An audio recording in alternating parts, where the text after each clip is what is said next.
Hello, everyone, and welcome to the Only Land Fan Show. My name is Kendall Lejeune, and our guest today is Brian Snider. Brian Snider, formerly a middle school math teacher, transitioned from education to real estate, where he led a successful wholesale team in Indianapolis, completing over 250 deals annually. He furthered his career as a coach and system implementer at Sharper Business Solutions. Now, Brian is the COO of the Collective Genius, a national community for real estate investors and entrepreneurs, leveraging his diverse experience to impact the real estate sector significantly. Brian, thanks so much for joining us. How are you today? Super pumped to be here. Thanks for having me, Kendall. So excited. It's always good to chat with a former teacher, another former teacher. So Yeah, when I saw that on your bio, I was completely just like that. I was like, this is I'm with my people. It's so good. So definitely want to dig into that. So let's just jump right in. How did you get started in real estate and how did you make that jump from that middle school math teacher position to real estate? yeah, so I was a teacher, middle school math teacher for 14 years. Did it. Honestly, I hit all my goals. And that last goal for myself was always to become a principal. And then just that was the path. That's what I think a lot of teachers do is become a principal, superintendent, and on down the line, always looking for those kind of leadership opportunities. And honestly, I was just working on my master's to become a principal.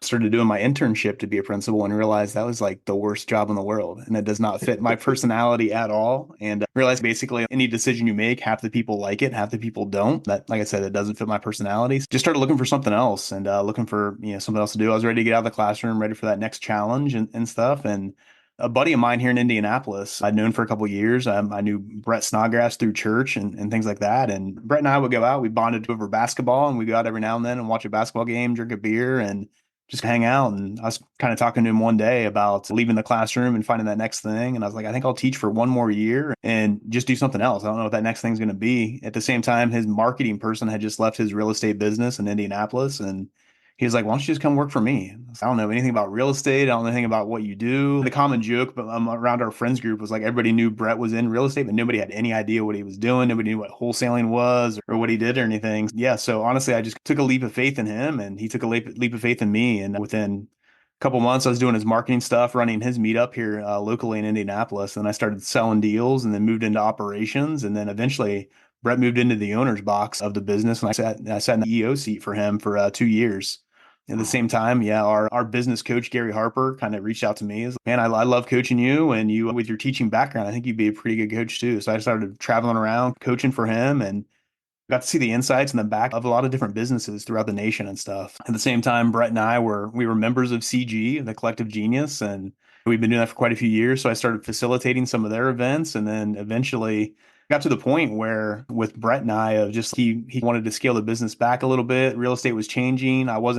I didn't feel like I was the person to jump back in the weeds of the business and stuff. I enjoyed coaching. I enjoyed helping other people. So CG had a spot open for as a CEO, COO, and it's the right timing and stuff. And just that's how I ended up with CG and excited to just still be in real estate and still my wife and I are still doing deals here locally in Indianapolis and stuff. But it's exciting stuff, man. Wow, what a journey. That's incredibly cool. So can you talk a little bit about sort of what type of deals are your bread and butter right now? So right now I want to be as passive as possible. So I just want to fund deals. So that's where I'm really at here in Indianapolis. We usually have my wife and I we really were trying to make that her full-time job of basically just running our lending business here locally. And we know a lot of really great businesses here in Indianapolis. That's where we're starting right now. And usually we have about 3 or 4 flips going on at any given time, just funding the deal and funding the rehab and helping some people out that we know. And it's going pretty well right now. So it's enjoyable and I will be quite all right if I never actually have a tenant again or anything like that and just can own anything on paper, whether it's a note or for lending on a deal or something like that. That's where I want to be as passive as possible and be the bank as much as possible if I can be. Yeah, that's fantastic. I know so many real estate entrepreneurs and investors, they talk about that evolution is you get started doing your own deals and then ultimately we want to just put the money to work, right? We Yep. don't want to do the work, we want to put the money to work. So definitely recognize that. Can you talk a little bit about this 250 deals a year operation? And that really jumped out at me. So can you talk a little bit about what that was like? Yeah, we were a high volume company. We were doing single family homes, we were doing some lots, we were doing some land deal, we were doing a little bit of anything and everything. And honestly, my first year within the business, I think that first year we did 364 deals. So it was crazy. But in saying that, like I was saying, we were doing houses, we were doing lots, we were doing anything and everything. And like our balance sheet showed it. We were just all across the board, basically. So we really just dug into, hey, let's not focus on, we knew we were a high volume business and that's what we prided ourselves on and what we were doing. And we really just took a look at it and dug in a little bit and said, hey, let's not necessarily focus on just doing as many deals as we can. What if we just focus on doing less deals and basically doing better deals? And that's what we did. Really, if we went from basically 364 to basically down to 250, and we doubled our profit within that. So we did way less deals, but doubling our profit that's what it was all about. So I think we were averaging at one point, we were averaging like maybe $6,000 a deal. And then we bumped that up to 15 really quickly. And that made all the difference in the world when we can still consider it a high volume business and stuff, doing 250 a year, but around $15 or 15,000 a pop. And we were still making pretty good profit and stuff like that. So definitely really just focused on what kind of deals we were looking at, not trying to please anybody and everybody and not just take down any deal try to make $1,000 on and stuff. But through that, we really understood like we turned our business into a math problem, which is what I always do. As a former math teacher, I love that anyway, of just business in general. If I can turn anything into a math problem, then that's what you need to be able to do in a business. That's fantastic. Yeah, I've heard it said when you know what you're solving for, it makes it so much easier, Yeah. right? Yeah. So you make a really great point in terms of just because you can do the deal doesn't mean that you necessarily should be doing the deal. And so I'm sure that there may have been a little bit of hesitation or some resistance around, okay, we're actually going to do less deals, even though it makes sense on paper. We're going to be going after bigger deals. It should work out in our favor. We're doing this strategically. But what were some of the concerns that you guys had when you were making that transition from we're going to be going from a generalist business approach to a more specific niche down business? Yeah, one of the things is just basically, are we going to be able to get the net profit on each deal that we needed to be able to, okay, if we pull this back, are we actually going to be able to hit our goals and stuff like that? And we realized really quickly we'd be able to. But one of the things that was interesting was we really prided ourselves. We were doing so many 364 deals a year. We really prided ourselves on making sure our buyers had really good deals. So one of our concerns, that's one of the things we definitely want to do, make sure our lenders have great deals, our buyers have great deals, and we're helping sellers out, of course. But one of the things that we really worried about was like, oh, our buyers going to get upset we had some buyers were buying like 15 to 20 properties from us a month at one point. It was crazy. So we're like, if we're pulling back on any doing certain deals, like that's going to upset them or affect them or anything. But the reality is, as long as you set like the expectations and have clarity with whoever you're working with, whether it's a seller, a lender, or a buyer, or whatever, having clarity with them and they understand where you're coming from and why you're making that strategic move, and they understand it is business. And hey, but at the same time too, maybe there's a deal that we couldn't do, then we just hand it off to the buyer anyway. Maybe it was a little too risky for us, or there wasn't anything we could do with it. It didn't fit our model, but if we thought it fit at one of the buy boxes of our buyers, we would just send it to them, and it was better for us in the long run. And we ended up developing deeper relationships because of that. That is really cool. Now, I know that a lot of people that may be listening to this get super excited about the high volumes, just that term, high volume, 250 deals a year. Let's say someone's listening to this and they are just itching to start growing their business in a way that can support a high volume business. What are some of the principles that they need to really be considering when they're thinking about how do I grow into a type of business that can handle high volume? Yeah. The reality is that I think it all comes back to Simon Sinek. It all starts with why. So why do you want the business that you want, and really figuring out what business you do want, especially with CG. I work with investors all the time. That's the number one word I think that everybody puts on their application is scale. Scale means a lot of different things. It means you're doing more deals, you're taking more risk, you're hiring more people. There's a lot of things that come with it. So I always just come back to like, why do you want to scale, or why do you want that high volume business and things like that? Because a lot of times you might end up doing more deals, but the manpower it takes to do that, marketing dollars it takes to put into that and stuff, you might not be as profitable as what it is. So making sure somebody understands like really why the reason they want that high volume business and what they need to be able to do with it, and the amount of leads it takes to generate those number of deals, the amount of lenders you need to have lined up to fund those deals, and having the infrastructure inside to when you're doing that many deals and you have that many leads coming in, there's going to be so many leaks in your bucket within your funnel that it's crazy and stuff. So there's just a ton of stuff that goes in that. I always say is I'm a big fan of just getting better or going deeper versus going wider. So when somebody gets to that point where they're just talking about, man, I'm doing 10 deals right now. I want to get to 20. Okay,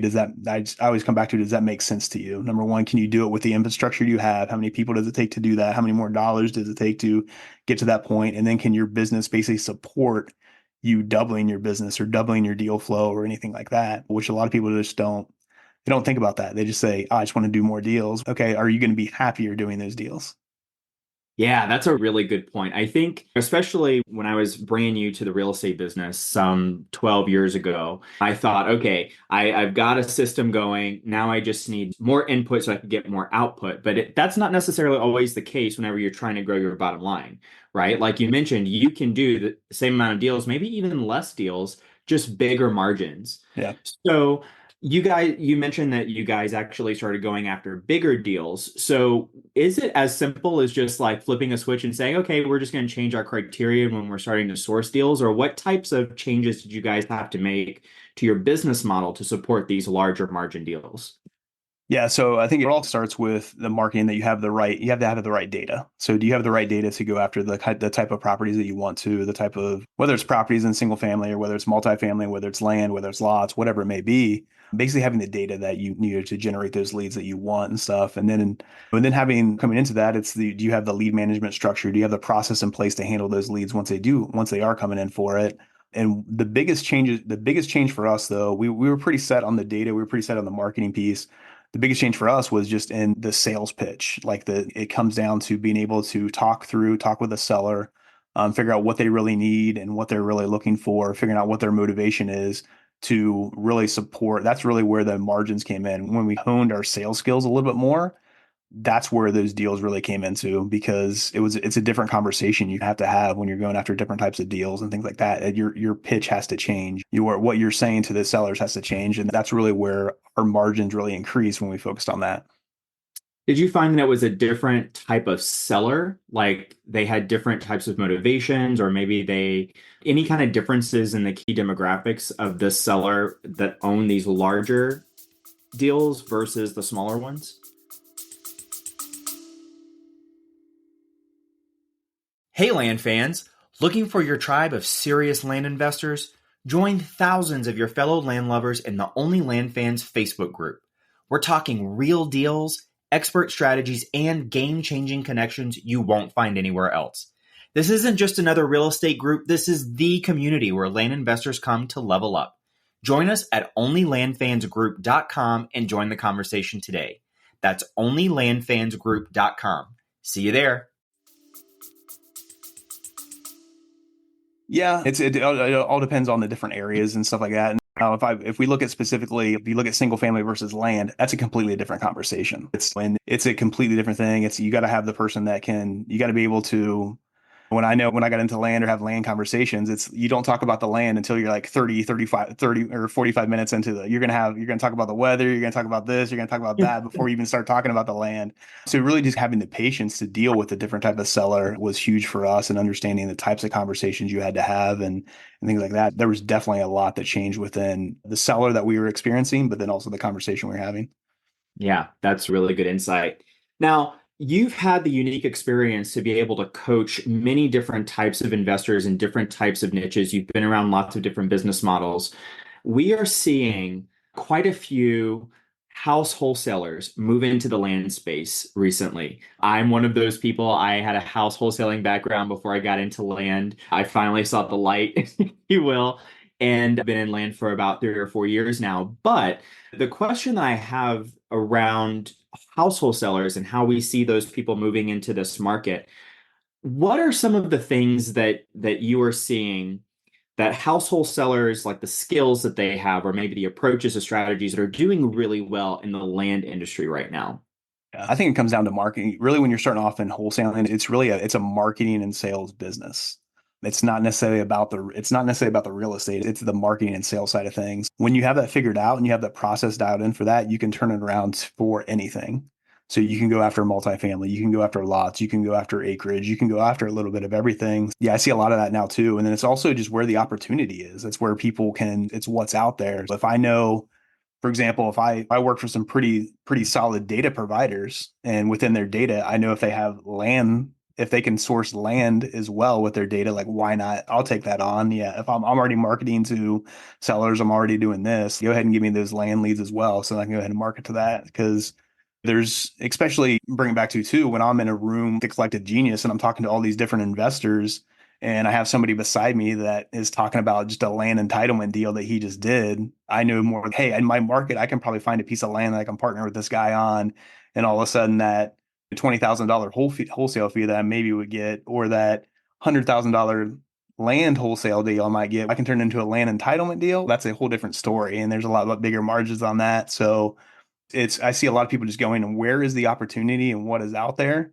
And if I have, it comes back to, if I have the infrastructure within my business to do it, if I know how to market, if I know the sales game, I can really pivot myself from single family or multifamily into land as well.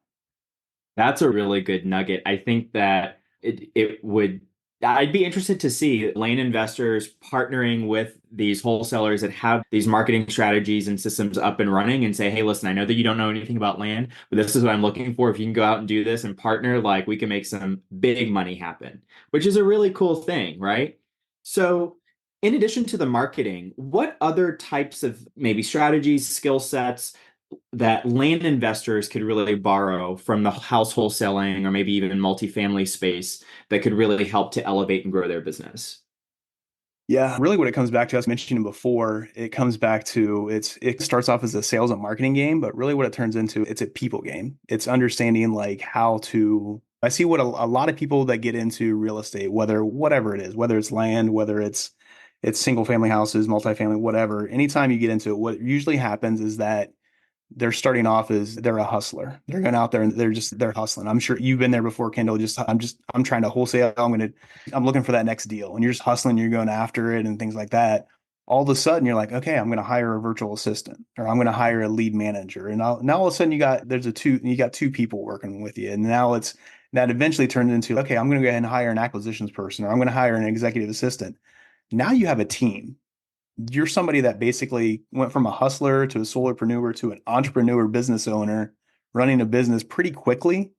And a lot of people don't understand, they don't know how to do that. Managing people is tough. Managing people is one of the toughest things ever. So I think in general, there are a lot of people out there that have been running single family real estate investing businesses for a while. And I feel I feel like a lot of the land people, there's a lot of people getting into land right now, but they're in that same boat of, they don't have the infrastructure. They don't really know how to run the business, how to run the operations and manage people and everything like that, that maybe a single family investor might be able to go through and be able to do, because it's tough. It's crazy running the actual size of business and operation thing. There's a lot of things that go into that. So I think it's a lot of things of getting to the right communities, getting into the right rooms and talking to some single family investors. There's a lot of things that land investors can learn from that as well, because if you're going to scale your business, you're going to make it bigger, whatever it may be, you need to learn from people that have been through it and have been through the headaches that you're going through right now. Yeah, that's a really good point. I think that anyone who has a team would agree that managing that team, that's where the real work is, right? Yes, you can, like, hiring is just half the battle. The other, it's a full-time job managing people. And so can you give us some tips, maybe if someone's new to managing people or they're just now starting to grow their team, what kinds of things should they be considering to make sure that they're setting their team up for success? Yeah, I'd say number one, patience, number one. It's one of those things that I feel like a lot of people, and I went through this. I made a ton of mistakes with this, of hiring somebody. Oh yeah, I'll hire them. I'll have them watch a couple of training videos, and by day 3, they should be good to go. They should be able to, like, no, it's really, you need to actually have a training set up for them. Think about a 30, 60, 90-day plan. I know that within, whether it's single family, whether it's land or whatever, I know if I'm bringing on a lead manager, it's probably going to take about 45 to 60 days for that person to be up to speed, ready to go, to be 80% is 80% as efficient as what I could do it. If I'm hiring an acquisition manager for me, it's probably going to take 90 days till they're 80% of me. or things like that. Executive assistant's probably going to take about 30 days. Being able to understand the patience that comes along with it. But I'd say one of the biggest tips is before you hire that first person or hire the second person, whatever it may be, everything you're doing right now, just record it, document it in some way. There's going to be 10 things everybody does tomorrow that if they were to record it and write down a checklist of the things that they're doing as they go through that, all of a sudden you have that training that's ready for that next hire that you're bringing on or anything.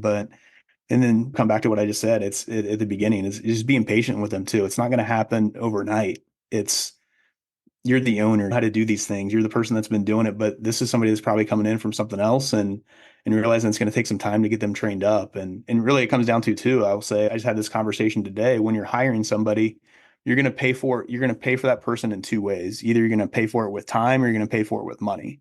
If you don't have the time to train them, you are going to have to pay for that talent. You want to hire somebody that's already done it before, and it's going to come at a higher, and it's going to come at a higher cost, which is great. And you're going to still have to have the infrastructure that can support them to make them successful. So you can pay for that within the cost and stuff, but we're going to pay for it with time. Hiring somebody may be a lower cost, but you're going to have to put the time in to train them to get them up to the speed of what you need. Yeah, that's so good. We see lots of times people say it's just as simple as like hiring a VA and then just plugging them in. Teaching people that skill actually takes time. It took us time to learn that as owners, right? Some people it takes 3 or 4 years just to get like a solid understanding of the business. And so we're not going to have just 2-day onboarding, right? If Right. that person has no experience. So I think that's a really good point. So, in your position with Collective Genius, can you talk a little bit about what are some of the common bottlenecks that you see to entrepreneurs, investors getting to the next level of their business? So let's say they've got started, they're getting some pretty consistent income, but now they're ready to really grow. We've talked about training, we've talked about building teams a little bit. What are some other bottlenecks that you see? Yeah, one of the biggest ones I think is funding. So I know we got some lenders on here and stuff right now as well, which is always great because that's what it comes down to. I was just out at an event in California last week and just talking to somebody about their business and what they're doing. And I think he did 5 flips last year, but he said, I think I missed out on 5 more because I didn't have the funding for them. So Hmm. I think that's a common bottleneck. If somebody's growing their business and being able to do more deals, even if you're wholesaling land or whatever it may be, there's going to be deals that you need funding lined up in some way to be able to they're going to be able to wholesale everything. You're not going to be able to just assign everything. You're going to get to the point where you're going to have to double close there, need some transactional funding or take it down or in some way. So one of the most common bottlenecks that we really see is as somebody's really trying to scale is capital. Whether it's being able to connect with a lender, whether it's being able to like raise funds themselves with private lending, or just get in contact with banks and have the right connections, or being able to do refinances and stuff. Funding is a huge bottleneck that we see, which is great. Love seeing lenders plugged into the OnlyLandFans community and stuff like that. It is much needed, especially when it comes to land, because it's a little bit unique compared to what a lot of lenders are out there. A lot of people have trouble sourcing or funding the land deals because it's a little bit unique. So I love seeing the lenders plugged in here. The other thing is too, I will come back to everybody's always going to say is I need more leads. So it's always going to come back to marketing. So your salespeople are always going to say you need more leads and things like that. I will take that down to do you really, I always like to ask the question, do you need more leads or do you need to manage your funnel better? Do you need to have the process in place? I will say like coaching businesses all over the nation for a couple of years. Most of the time, I'd say 80% of the time when somebody thought it was a marketing problem, a leads problem, really digging into their situation was a lead management problem. It was understanding what they were really doing with the leads, how quickly they followed up with them. Did they have a nurture sequence in place for them? Did they have a follow-up system in place? How many times did they follow up? But even too of just, okay, this lead came in today, you called them once, twice, like what happened and what happened after that and stuff like that. Or even within the lead management of over qualifying leads. I think that's a very common occurrence of just maybe the person on the phone doesn't have the right motivation or you didn't have the right conversation. You caught them on a bad day. They're probably calling you because they're probably having a bad day anyway, dealing with some of the, stuff they're going through. But I think over qualifying is a huge thing that gets overlooked when it comes to the lead management process.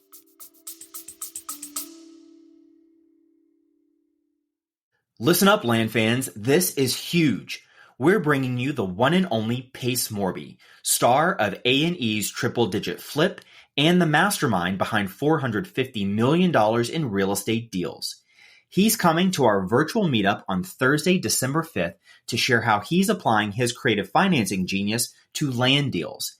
Head to olfmeetup.com to save your spot today. That's olfmeetup.com. This is the kind of opportunity that changes everything.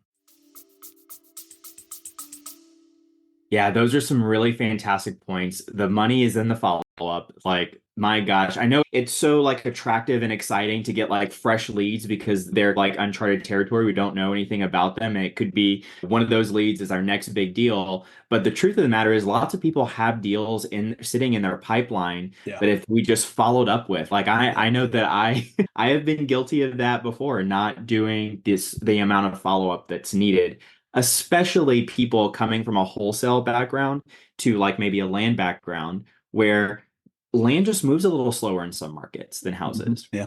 So that brings me to my next point. Pointed out overqualifying leads. You have the unique position to have had some experience in multiple real estate niches. Can you talk about what motivation looks like in comparison to the different niches, right? Land owners' motivation does look different from single family motivation. And there's lots of different motivation within the single family realm. Can you talk a little bit about some of those differences and what you've seen when it comes to that big M word of motivation? Yeah, I'd say really when you look at land versus single family, it's usually on opposite ends of the spectrum where where a single family owner might be like, hey, I just inherited this house. I don't know what to do with it. I'm gonna get the tax bill there soon. I want to unload it. You're gonna have those situations or hey, it's gonna get foreclosed on. I need to get rid of it. You're gonna have situations like that. So motivation, they're gonna be able to move. They're going to want to move pretty quickly, as a lot of times the situation they're in. Where land is usually, oh, I don't know, I've owned this for about 6 years and I've hunted on it twice, and I don't really need it, but I like it. I might use it. I might go hunt there next year, or I might rent it out. There's always a different conversation, but I would just come back to of just having that conversation. What do you need from it? What have you done with it lately? What's your plan for it? Let's talk through that and stuff like that. And usually, if you get them talking about it, they're going to usually talk themselves in a circle and eventually get back to, I don't know if I really need this or not, or I don't know if I'm going to get back out there and stuff. Or just a lot of times too, the motivation is it's just putting unique situations in front of them too. Of obviously you can give them a cash offer, but when you can give them a creative financing offer, that might then then you kind of pique their interest a little bit more and target a little bit different motivation and stuff like that. It is very interesting. You talk about the uniqueness of the different niches, but I feel like the single family and land people are on completely opposite ends of the spectrum for the most part, 80% of the time. Yeah, that's such a good point. And I know that was one of the things that really struck me when I first moved from house wholesaling to land is like, you talk to some people, like distress in houses is so clear. It's so apparent. Like the house is falling apart. They're afraid of foreclosure, right? That's a entirely different set of circumstances to land. And so I think that you illustrated that perfectly. And I love the whole idea of bringing out some creative options, whether it's creative financing. Hey, let's JV on this, and you just let me get an entitlement deal rolling. There's so many different things that sellers have no clue about. And as land investors, we can really open that Pandora's box of all the opportunities. Yeah, and that's what it comes back to, Kendall. And I'm sure you'll appreciate this too as a former educator. But that's what it comes down to with a lot of stuff, whether it's motivation from the single family side or education or motivation from the land side. It still comes back to educating your customer, your client, your seller. It's if you can come to the point where you can actually educate them on what their options are, then you're playing into a completely different game. And I will say I approach everything from the education side, whether I'm training somebody, whether I'm marketing, like I want to put the education piece out there, no matter what it is, if it's a seller, a buyer, a lender, I'm going to take the education approach.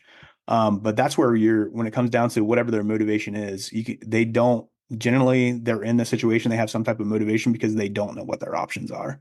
So if you can educate them on all the things that could possibly happen if they do take the deal or don't take the deal, or whatever it is, giving them that educational standpoint, it's going to put you in a better situation and they're going to appreciate it. You're going to appreciate you for it.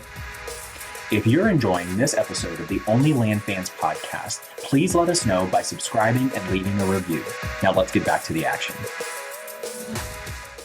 1,000%. I could not agree with that more. In my own land business, we don't use the term negotiation. We use the term educating. In the nurture process, we're educating, Yeah. right? Because if they did say that they have some interest in letting the land go, but they have no idea what their options are.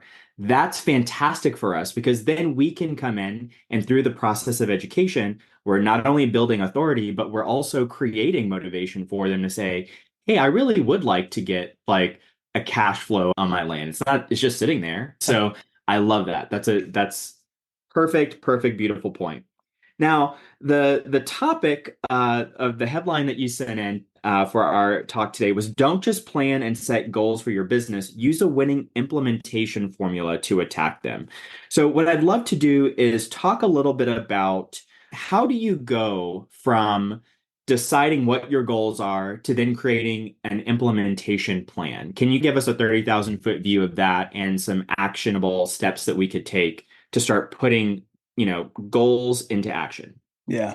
I think we all have the idea of they understand the premise a little bit of working your goal backwards. So you might have you have your 10-year goal or your 5-year goal, and then you work it back to a 3-year goal and then a 2-year goal and a 1-year goal. And for so long, like when feel like one of the first books a lot of entrepreneurs are going to read is EOS and Traction and stuff, which is fantastic, amazing curriculum, amazing books right there. But really what that does, it takes your 1-year goal and then they tell you to break it down into quarterly rocks.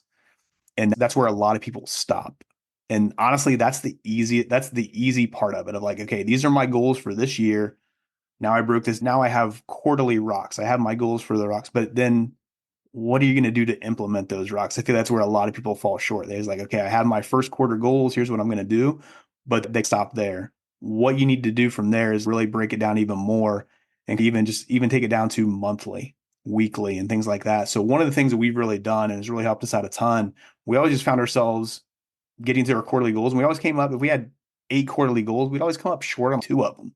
Because we'd always get to the end of the quarter and be like, oh, we're like, what? We're almost there. We're falling up short, or oh, I forgot we were even doing that type of thing. But one of the things that we've started doing, and it's been really good, and I've been able to work with a lot of real estate investors on this as well, of like basically take those yearly goals and then we break them down into like basically an implementation schedule, a monthly implementation schedule. So let's say that I want to hire a lead manager this year. Well, I got to figure out, okay, when am I going to hire that lead manager? All right, I'm going to hire that lead manager in let's say I'm going to hire that lead manager in May. All right. Now I need to look at the implementation schedule. So I'm going to put hire lead manager in May. But now I'm going to take a look back of like, all right, so I need to talk to a recruiter and probably need to talk to a recruiter, or actually I'm going to write a job description. I'm going to put that in February. Then I'm going to talk to the recruiter in March. And then I'm going to have interviews in April. And it's, oh man, okay, so I got to hire that person. I got to do interviews and hire them in April. Maybe I can't even get them to May. But then even going a step further than that, it's like, okay, let's say I hire them and I have them in May. Now it's taking a look at like, all right, now it's going to take 2 months to onboard them. All right. So now I'm into July and now they're starting into the process. I'm probably not even going to see the benefits, or I'm not going to be able to add them to I'm not going to see the difference of hiring them on my P&L until maybe October, because now they're into the workflow and actually showing things and stuff like that. One of the things that we do is we take our yearly goals, break them into an implementation schedule, but then also showing how that implementation schedule can affect your budget, can affect your P&L throughout the year, and actually making sure it makes sense throughout. It's been a game changer for us of just understanding of like, all right, if I hire somebody here, how's it going to affect it's not going to affect my first quarter or second quarter. It's probably maybe going to affect my third quarter. Or if I'm going to start let's say I'm going to start a direct mail campaign. Okay. How long is it going to take to implement that? When is it going to get going? When am I going to see the results from it and stuff like that? So by being able to do that, we've been a lot more realistic on when we're getting things done throughout the year to hit our goals. But then we also know exactly when it's going to hit our bottom line, which has been fantastic. So literally me and my CEO, every week, we literally just go through our 1-page plan and our implementation schedule, and we know exactly where we are. So we're on the exact same page of where we are in every single project. Do we need to, move something up, move something back, prioritize something else over another thing? We're going to come up with some crazy idea next week and say, okay, where does this, if we put this into our implementation schedule, can we put it in? No, we can't. We are tapped out. We're at capacity. We either need to hire somebody else for it, or we just need to put it further down the line. So we're having conversations like that all the time. Then something I've done too is like coming back to the managing of the people thing.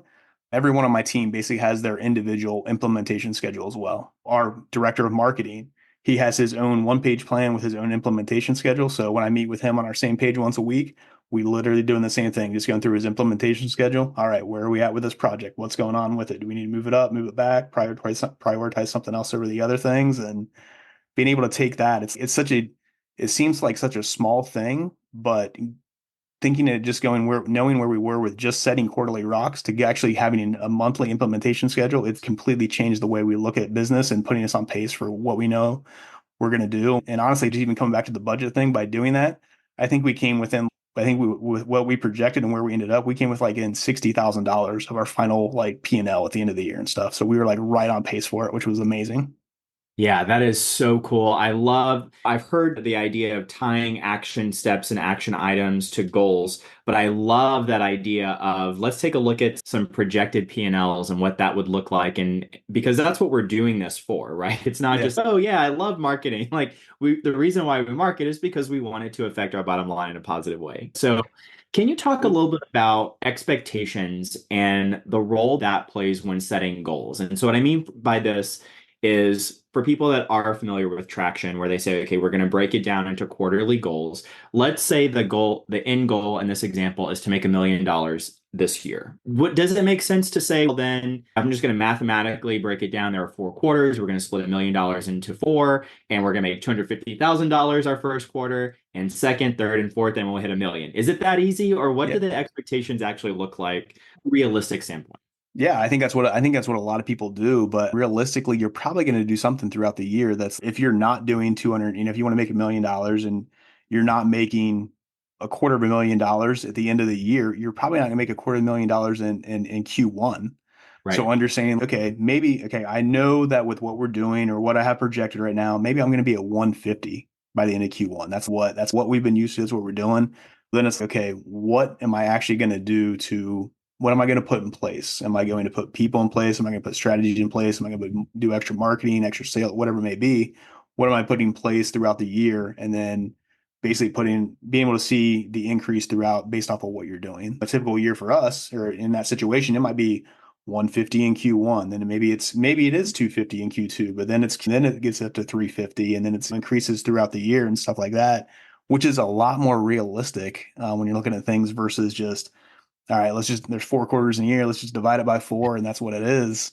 So I would hope that everybody goes into the year of, hey, you're going to get better throughout the year. So there should be some increases that you should see throughout the year. And what are you going to do to hit those and things? Yeah, that's a really good point. So it's really shaped more like a bell curvilinear than it is just a straight, we're going to increase 250 every quarter. Yeah, that's really good.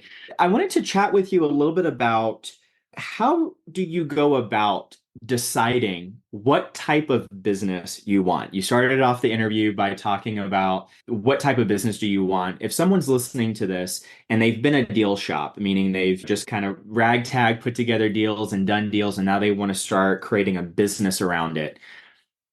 A lot of times I talk to a lot of people that say, I just want to make a lot of money. Great. Then what does that look like? So can you talk Yeah. a little bit about some things to consider when figuring out what you actually want your business to look like? Because I think that's a really huge point, and it's one of my favorite topics. Yeah, for sure. Actually, I literally just had this conversation with a team on Tuesday. So I'm gonna use this as an example of I jumped on a call with them and they were just going through I could tell they were just all over the place a little bit many of us entrepreneurs are. And Yeah.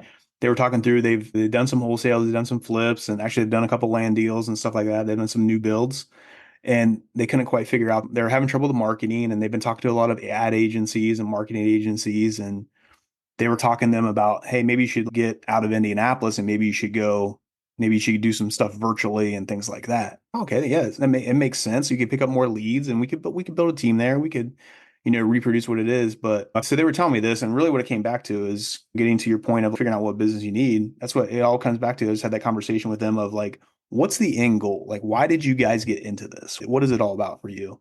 And what it was for them is what it is for a lot of people that get into this industry. It's passive income. They wanted to acquire rentals and have passive income of, I think their goal was like maybe $10,000 or something like that, of passive income for each of them within 5 years. All right, that makes sense. So then understanding too of like, all right, guys, so if you want to have passive income I assume that's the rental properties. Yes. Okay. I assume you want to have, are you going to manage them yourselves or are you going to have a property manager? We're going to have a property manager. Okay. Well, that's good. Okay. So do you want to have multiple property managers or do you want to have just a couple property managers? Probably just a couple would be a lot easier. I'm like, yes. So you guys have a business right now in Indianapolis. You guys are structuring, you already have a couple of rental properties there right now. Think about this. If you go a virtual model, the biggest part of doing deals over and over is so you can source some of the deals yourselves. You can keep some. You could wholesale some. You can flip some. You can also keep some to add for your rental. Yeah, that's right. That's why we're doing that. Like, all right, well, if you're doing virtual wholesaling or virtual flipping, like you're going to be all over the place. You're going to accumulate some of those properties and stuff like that. So just going through that exercise, really what I'm trying to say here is it all comes back to what that end goal is. When you're building your business, you always need to keep in mind of what that end goal is. So as we're having this conversation, it all comes back to, guys, you guys need to stay in Indianapolis because that's where you're going to have your rental portfolio.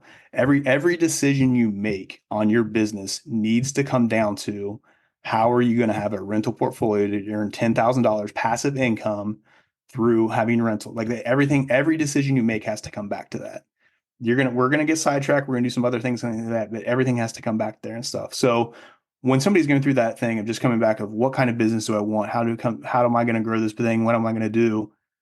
It's going to come down to what is your end goal? What do you actually want to get out of it? And every decision has to come down to based off of that. What I see happen a lot of times though, and I called them out on this a little bit, was like, guys, you want to go virtual because it's easy. You guys are trying to take the easy route out. We all know that this industry, you can do some things that are going to come easy to you. And it's going to, like, there's going to be some little things here. But the reality is, anybody that's going to do something to reach their end goal, you're going to have to go through some hard times. You're actually going to have to do the work.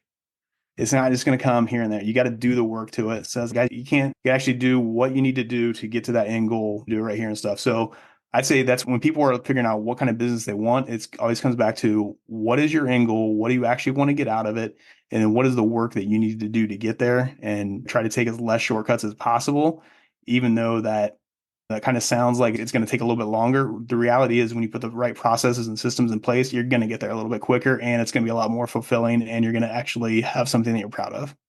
Yeah, no, that is a fantastic insight. I think that it's really easy. I know that I get caught up in that when I first got started. If someone asked me what my end goal was, I'd answer with a number in mind. But it's not just about the number, it's also about the lifestyle that you want. Exactly what you mentioned. They wanted passive income. That's very different from, okay, I want to have a fix and flip business. Yeah, and actually it's passive income, so they could move back to Mexico to be with his wife's family and stuff like that. So it goes past that number thing. There's always a Yeah. bigger reason of what that why is and stuff. Yeah. That's really good. Drilling down on the why, so important into building your business. You mentioned traction earlier. I'm a huge traction fan. I geek out over building out systems and processes. Are you a visionary or an integrator?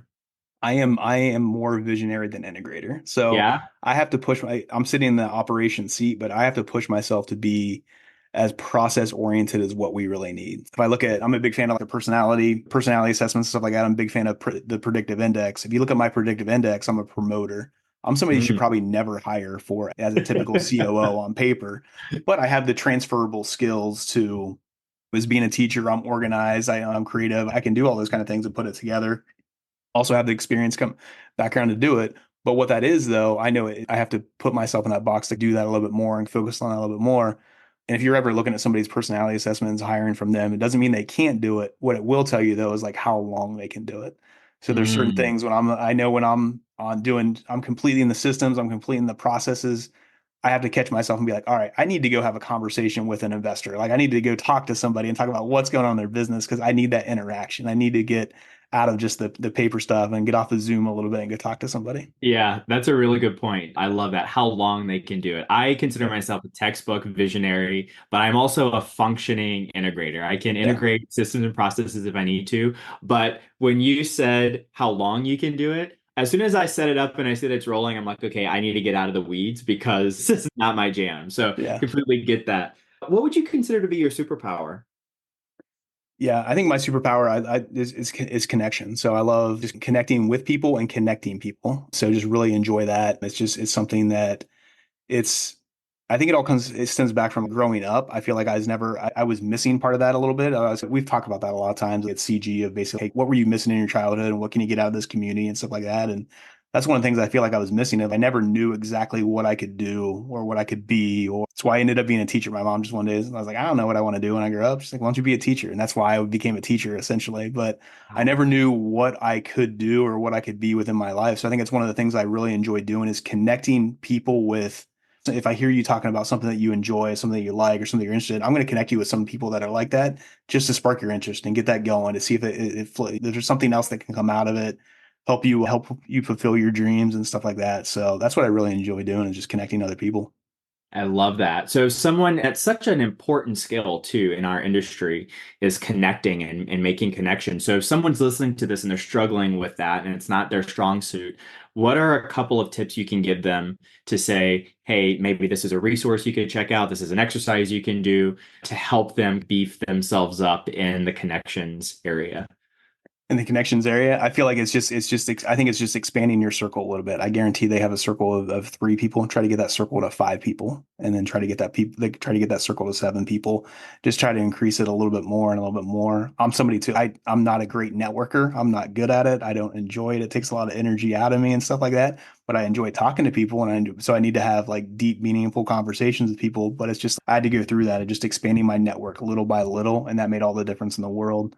And I'd say too, is just like putting yourselves out there. Talk about what you enjoy doing. Talk about what you want to do and what your goals are, and don't be afraid to never think of they don't want to hear about this, or I don't. I'm afraid to like talk about what I want to do. Just talk about it to anybody and everybody, and put it out there, and your connections will expand and your circle will expand as well. That's really good. That's really good. So what's your definition of success? I know it's different for everyone. So what's yours?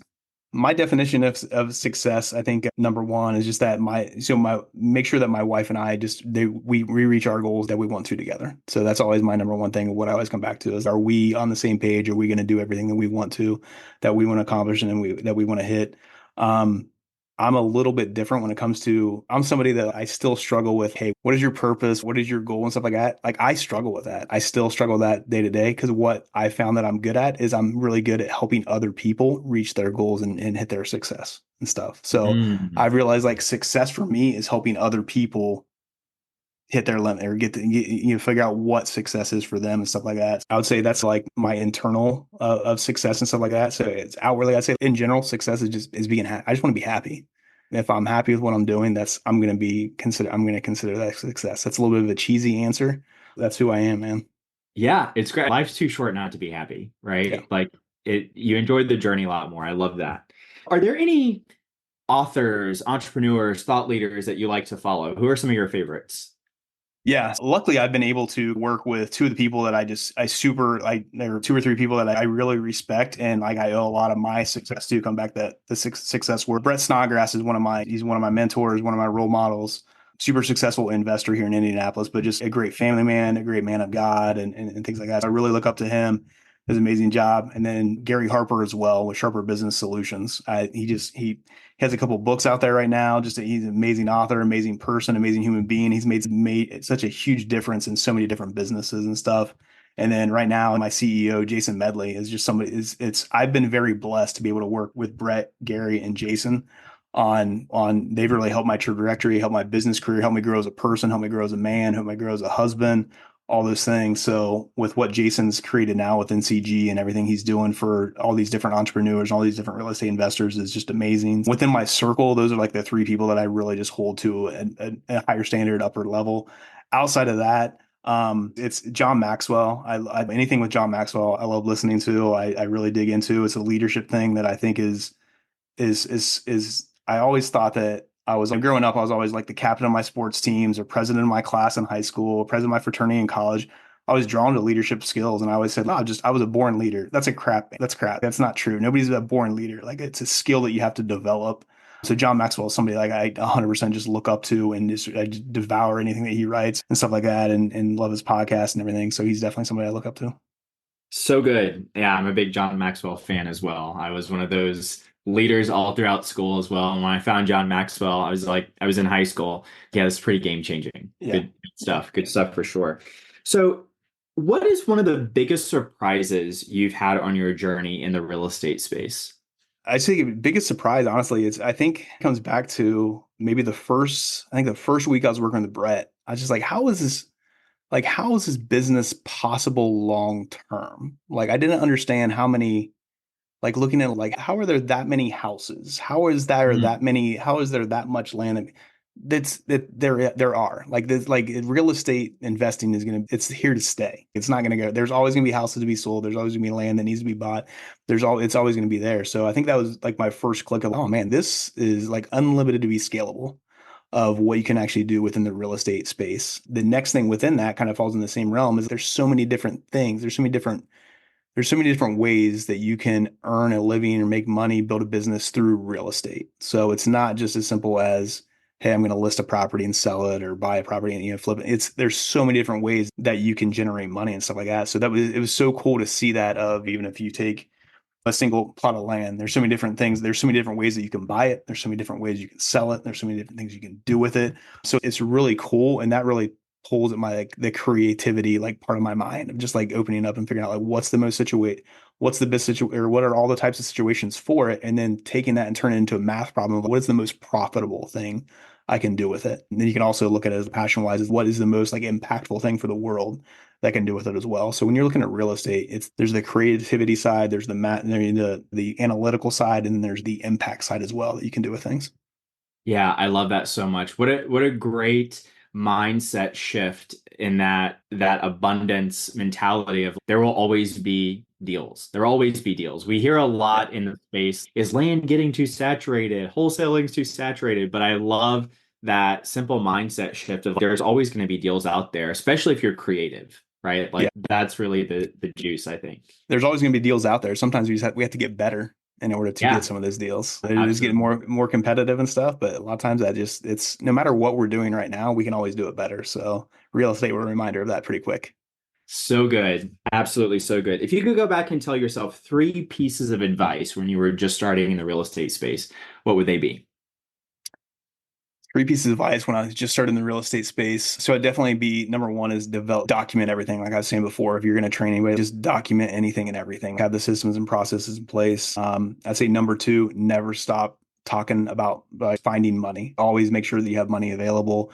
Make sure you know what you can do, having that money there, and always never stop talking with money. So we always had bank money lined up, hard money lined up, private money lined up, but just always be talking about that. So have that there so you don't miss out on any deals. Then number three, I think it just comes back to is never stop educating yourself. Like always just continue educating yourself on on different strategies we can do. Like we just talked about, there's so many different things you can do with a piece of land, or there's so many different things you can do with a house, but knowing what all those things are and having all those options at your fingertips to where you can put it into a calculator and basically, hey, this is going to be the best situation for what I can do with this. So I'd say with that, just that'd be my number three thing. Just never stop educating yourself on stuff. Yeah, spoken like a true teacher. I love Yeah. it. Yeah. I love it. It all comes back to education. It does. It all comes back to education. I'm right there with you, my friend. So, what's your biggest passion or goal you'd like to achieve at this point in your life? Yeah. So one of the things I really just enjoy is is how I can give back to other people. We do this thing, and I'll talk about CG here just real quick. Of just we do something called Generous Genius. So where we're able to fund, basically we have a fund that we're able to I guess engage in the philanthropy projects that our members have going on with them. So we have one member that goes down to Ensenada, Mexico twice a year, and he does house builds for families that are in need that could never afford a house. There, I did it last year. Now, last November, basically people are living in shacks, and we actually build them a house within 2 days. So he has that project. Brett Snodgrass has a project where he goes down to Guatemala and works with an orphanage, and Stephanie Betters has a project where she goes to Honduras and works with orphans down there and stuff. So we're able to work through the different members and fund these different things. Really, my passion. It's not a long term thing. This is just an immediate thing of what's in my mind. I want to figure out how we can help these investors. Like we work with so many different amazing investors throughout the nation and all these different cities. How can we help impact them locally as well? There's so many different times where, I bought and sold so many houses here in Indianapolis that I'm just like, man, how can I give back? We're driving through these neighborhoods and going on these acquisition appointments where you can see the impact that's there. But how can we fund a park? How can we do this? What I'm looking at right now is like, how can we bring the philanthropy efforts that we do, that we look at globally? I think a lot of us do. Like, how can we bring them locally into the different businesses that we're a part of within our membership of CG? Yeah, that's absolutely beautiful.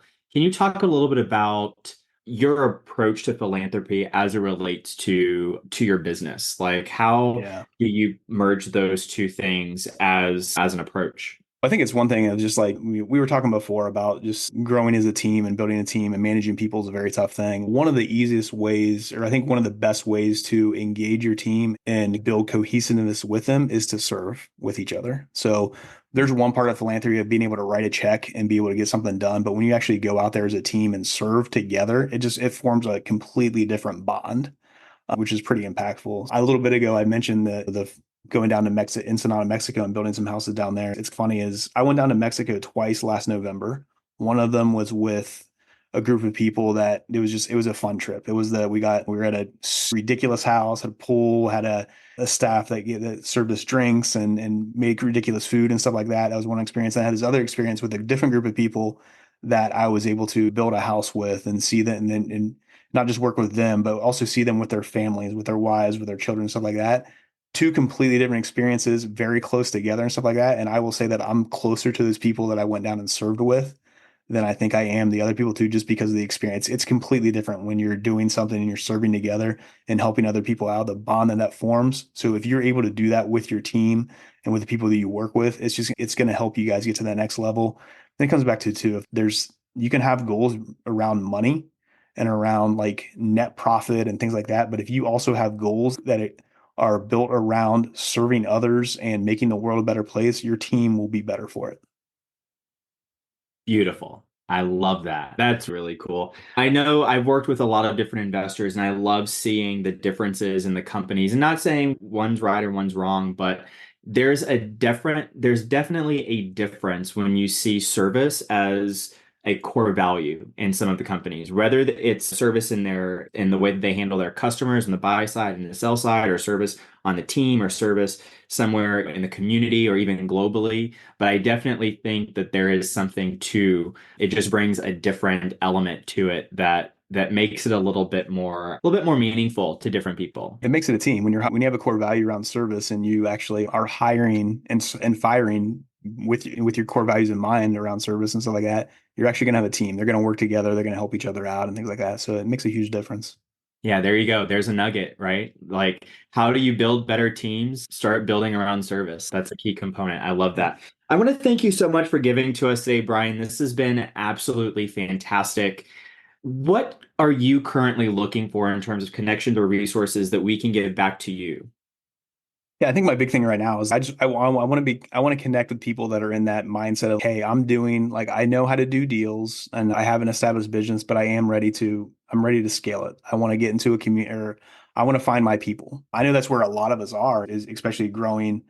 Is when I first got into real estate, there was nobody in my circle. I couldn't talk to my family about what I was doing with business. I couldn't talk to anybody in my circle. I had to find my community. I had to find the people that were doing the things that I wanted to be doing and had already been through the trials and tribulations and stuff like that. And I needed to find those people that were in it or had already done it. So that's what I want to find. I want to connect with those people that are in that mode of, hey, I know how to do some deals. I have a solid real estate business, but I'm ready to take it to the next level and find my community that can help me take it to the next level. So any connections, that's what I'm looking for. And I'm more than happy to talk with anybody that's in that situation. Excellent. If someone's in that situation, they want to connect with you, what's the best way that they can contact you? Yeah, they can find me on social media. So Brian Snider on there, or on Facebook, on Instagram, the Indy Snider on there. And then or you can just email me at brian@thecollectivegenius.com. Excellent. We'll have all of Brian's contacts and socials in the show notes for sure. Thank you, Brian, for joining us. Thank you, everyone, for being on with us this Thursday. Be sure to catch us next week with another interview. Brian, it's been an absolute pleasure and honor. Thank you so much. Take care, everyone. We'll see you in the next one. Bye-bye. Thanks.